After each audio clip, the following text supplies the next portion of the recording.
Hey everybody, it's Party Elite with another episode of Total Breakdown. Today we've got another great battle from the ongoing tournament at Clan Community between Iron General's Warriors of Chaos and Ondjage's Beastmen. Remember to check out Clan Community for tons of competitive play by hitting the link in the description below. The Warriors of Chaos are led by a Chaos Lord in the air with the Potion of Toughness, joined by a Chaos Sorcerer of Death flying in with Life Leeching, Spirit Leech, the Fate of Buna, a Scroll of Power, and Arcane Conduit. A unit of Chaos Marauders with great weapons and a unit of Forsaken are joined by 4 units of Chaos Warriors with halberds and a unit of Chosen with halberds. This is a very armor-piercing heavy build, with lots of anti-large, so there may have been some expectation of a cavalry or minotaur heavy build on the other side. 2 units of Chaos Knights and a unit of Chaos Warhounds can perform scouting duties and then come in for rear and side charges into engagements. The Beastmen come in with a very atypical build, led by a Beast Lord on a chariot with a Potion of Foolhardiness and a Potion of Toughness, and accompanied by a Bray Shaman of Death on a chariot with Doom and Darkness and the Fate of Buna. There's 1 unit of Ungor Spearmen with shields, and the rest of the army is built entirely with large units.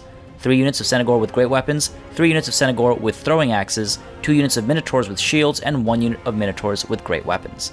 This army is built to punch through enemy armor and destroy cavalry and infantry alike. I assume the Spearmen are only there because of points left over after the rest of the army was built, though they will provide some anti-large support without being at risk from anti-large units themselves. Alright, as always we're going to start with a conversation about deployment, and as you can see, the Beastmen try something pretty wild while the Warriors of Chaos keep it relatively simple. Let's start with the Warriors of Chaos. Now, right up front, as you can see, they've got the Chaos Sorcerer of Death as well as the Chaos Lord, probably up there to get some scouting done nice and early, push forward and see what the enemy's up to. I think the Chaos Warhound's off to the side here as well, serving that same purpose, and that's a good idea, especially on a map like this. Lots of tree cover, lots of places to hide and sneak around, so it's a good idea to get some scouting done from the get-go. Then here we've got a unit of Chaos Knights on either flank. These guys again can be sent forward for scouting maneuvers as well, though of course they can also be used to bring in rear charges and side charges when lines meet, or intercept enemy large units when they decide to come charging in. Now the core of the army is interestingly laid out. Up front we have the Chaos Marauders with great weapons as well as the Forsaken, and then the Chaos Warriors with halberds are sort of littered around the field like this, and then all the way at the back the Chosen with halberds. So I think, and I can't be certain, but I think the plan was to have these gaps in place so that the units can freely move into different positions as needed, depending on what the enemy is up to. So if they need to form up 2 separate lines, or if they need to stack a line up front, or just one straight line, I'm not entirely sure, but that might be what the thinking was there. Now, with all that said, let's take a look at the Beastmen. As I said earlier, a little bit more crazy on this side. On the left, we have 2 units of Senegor with great weapon, as well as the Ungor Spearman Herd, probably feeling a little out of place there. While off to the right over here, we have all 3 units of Senegor with their throwing axes. And then further down here, we have that last unit of Senegor with great weapon, alongside the Beast Lord, the Bray Shaman, 2 units of Minotaurs with their shields, and 1 unit of Minotaurs with their great weapons. So again, these guys are not hidden. They are visible to the enemy, so it does give the Warriors of Chaos a little bit of an indication where the deployment may have taken place. Let's see how this all breaks down. Right away, we've got the Beastmen pushing up on this left flank here, ever so slowly, being very cautious to stay hidden, while on this side over here you'll see the Chaos Knights and the Chaos Warhounds are pushing forward just to get some scouting done, while the Chaos Sorcerer of Death poked forward and is now, there you go, getting another order to push forward just to get full information. Now, it's pretty obvious that that's not all the Beastmen are bringing to the field, so the Chaos Sorcerer of Death there is being sent forward, I think, just to get some more knowledge, get an idea of what the enemy is up to. Chaos Lord, by the way, staying back here in the meanwhile, while the Chaos Warhounds here pushing forward.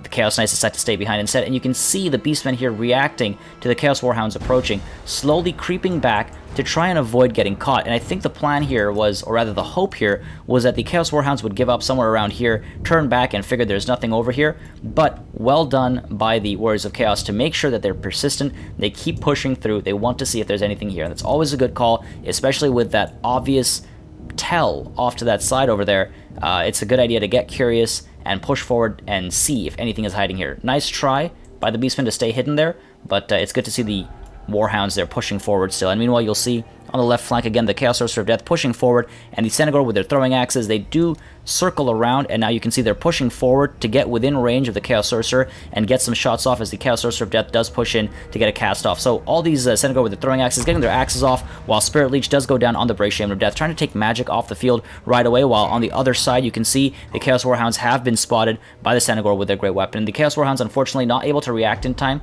as the Senegor with great weapon do give chase, and they're going to get a great charge in here, as you'll see. Slamming into these Chaos Warhounds, doing a lot of hurt right away. Their morale drops to, well, they immediately rout more or less. So they give up on the fight, and they're on their way back as both of those units of Centaur with Great Weapon give chase, while over here in the center, you can see the Chaos Sorcerer of Death has taken a lot of hurt, popping Arcane Conduit and Scroll of Power, trying to get another cast off as well, as you can see, but unfortunately before he's able to do so, he does begin to rout. So wonderfully played there with the 3 Centaur with throwing axes chasing the Chaos Sorcerer away, and even now you can see they're parting their paths, making sure they're able to come in from all sides, so no matter which way the Chaos Sorcerer of Death actually goes, those shots are going to come through. Now the Chaos Lord does try to push in to try and shut down the Centaur with Great Weapon, or rather the Centaur with throwing axes, sorry, but unfortunately the Centaur are just a little bit faster, so the Chaos Lord is going to have a tough time closing that gap unless he's able to figure out his angles, and meanwhile the rest of the Beastmen army is pushing up while the Chaos Warhounds here continue to retreat, and these guys actually don't give chase. They stay behind, no reason to give chase right now. The Chaos Knights down here as well, pushing forward to try and shut down the Centaur, I think, while the Chaos Lord is able to land and just gets very close and is chasing these guys, nipping at their hooves, I think, just trying to get a bite there. Unfortunately, not able to close the gap entirely, causing a little bit of hurt, but eating a lot of pain as well. And meanwhile, the Centaur, with their throwing axes, actually giving chase to the Chaos Sorcerer of Death. Routing is not good enough, and it's absolutely wonderful to see this happen. Routing is never good enough when you're up against magic, because if that magic comes back with a cast range that's, you know, even half decent, it can start causing a lot of damage, especially with something like the Fate of Buna or Spirit Leech. A lot of units can be taken care of. So these guys are giving chase. They want to make sure the Chaos Sorcerer is dead or shattered, while the rest of the Beastmen army, as you can see, is pushing forward over here, getting into position while the Warriors of Chaos are responding by getting into position as well. Again, trying to hold charges back, I think, and then maybe get some flanking charges in. Not entirely sure what the thinking was with the formation, but you can see the Brave Shaman of Death does push forward to try and get a cast off, gets a little worried about the Chaos Lord being so close, so decides to pull back into the safe haven of anti-large units, but still manages to get the Fate of Buna off on the Chaos Knights here, do a lot of damage. These guys are going to take a lot of pain from the Fate of Buna. Meanwhile, over here you can see the Centaur with their great weapons are slowly pushing forward. The Ungor Spearmen still back there though, but yeah, these guys are giving chase, while up here the Centaur with throwing axes still chasing the Chaos Sorcerer of Death, while this one does decide to part ways and get involved with the main engagement instead. Now these Chaos Warhounds, I'm not entirely sure what the thinking was leaving them behind. Either they were forgotten, which is more likely, or they're here to see if any aggression takes place, get an early scout off, and be able to intercept it nice and early. But you'll see the Centaur with a great weapon do creep forward, they do get spotted, and there's no reaction. The Chaos Warhounds already getting pretty scared just having seen the Centaur there, and they wait just a moment longer before going in for a charge, and you'll see they poke out of the trees, and just a little bit too late, the Chaos Warhounds start their retreat, and unfortunately they're going to get shut down by the Centaur with their great weapons, and those guys are going to deal a lot of damage there. Meanwhile, up front, you'll see the Centaur with their throwing axes pushing forward just to get some early damage and get some kiting done, tossing their axes. They are armor-piercing, getting some hurt into the Chaos Warriors there with their halberds. They are a threatening unit, so might as well take them down, but then turning their attention to the Chaos Lord. Again, leadership. If leadership can be taken care of, there's nothing like it. So, a couple of axes being chucked there at the Chaos Lord, while over here you'll see the Chaos Warhounds have been completely taken care of, and now the last unit of Centaur with great weapon do reveal themselves as well. Pushing in, I think, to try and take care of the Chaos Knights, these guys, but then deciding to peel away as these guys are pushing in as well, so a bit of a dangerous situation, and now these Chaos Knights are being sent up here alongside the Chaos Lord, so these guys need to be careful as well. The Centaur with a great weapon, they decide to peel away, while down here you'll see the Beast Lord as well as the Brave Shaman of Death getting very adventurous here, especially given what they're up against. The Beast Lord could be in some serious trouble, and you can see the Chaos Marauders here with their great weapons are actually sent in to engage the Beast Lord, to try and pin him in place, to try and stop that charge from going through, and allow these Chaos Warriors with their halberds to actually turn around and push into the Beast Lord. Again, with their halberds, they are anti-large, they're armor-piercing, so they can cause a lot of damage to the Beast Lord. Unfortunately, though, for these Chaos Warriors with their halberds, the Beast Lord is on a chariot, and a chariot can punch right through them, especially since they're not braced, they're not ready for this charge, and the Chaos Marauders were not really able to slow the Beast Lord down, so the Beast Lord goes charging right through those guys, does not give a damn about their halberds. Meanwhile, over here we have something interesting going on as well. As I pointed out earlier, rather, we saw the Centaur with great weapon peel away on both of these fronts to try and get away from the Chaos Lord, the Chaos Knights, and this unit of Chaos Knights. These Chaos Knights continue to give chase after the Centaur with great weapon, thinking they have the upper hand, but we have the Brave Shaman of Death pushing up this way to try and provide some support as well. And something great happens at this point. So you'll see the Chaos Knights here do get caught in a terrible position, and on either side of them, the Centaur with great weapon come pushing through and cause a significant amount of damage. Look at that. Instantaneously, these guys are dropping to about half health. Their morale is almost immediately taken care of. The Brave Shaman of Death actually comes in almost casts the Fate of Buna on these Chaos Knights, but then decides not to cast it on these guys instead. They're already at half health, and meanwhile, right behind him, the Chaos Lord is dropping down as well to try and get some hurt in. But you'll see that first unit of Chaos Knights is already routing, completely taken care of, and this other unit of Chaos Knights is about to get hit by the Fate of Buna and eat a lot of damage, while the Chaos Lord does dive in to try and cause some hurt of his own. You'll see the Centaur with Great Weapon, though they do respond to the Chaos Knights as well as the Chaos Lord, getting a lot of hurt in there to both of these units. The Chaos Knights are basically taken care of already, and the Chaos Lord as well forced to pop the Potion of Toughness in this situation, because otherwise he will be, well, he'll start to rout. So pops Potion of Toughness to try and keep hit points up, to try and keep melee defense and armor up as well. Meanwhile, back on this side over here, you'll see the Beast Lord turning around to try and get a charge into these Chaos Marauders and these Chaos Warriors with their halberds. They're clumped up right now, so they make a wonderful target for a nice chariot charge. And of course, we've got these Minotaurs coming in as well with their great weapons, as well as these Minotaurs with their shields.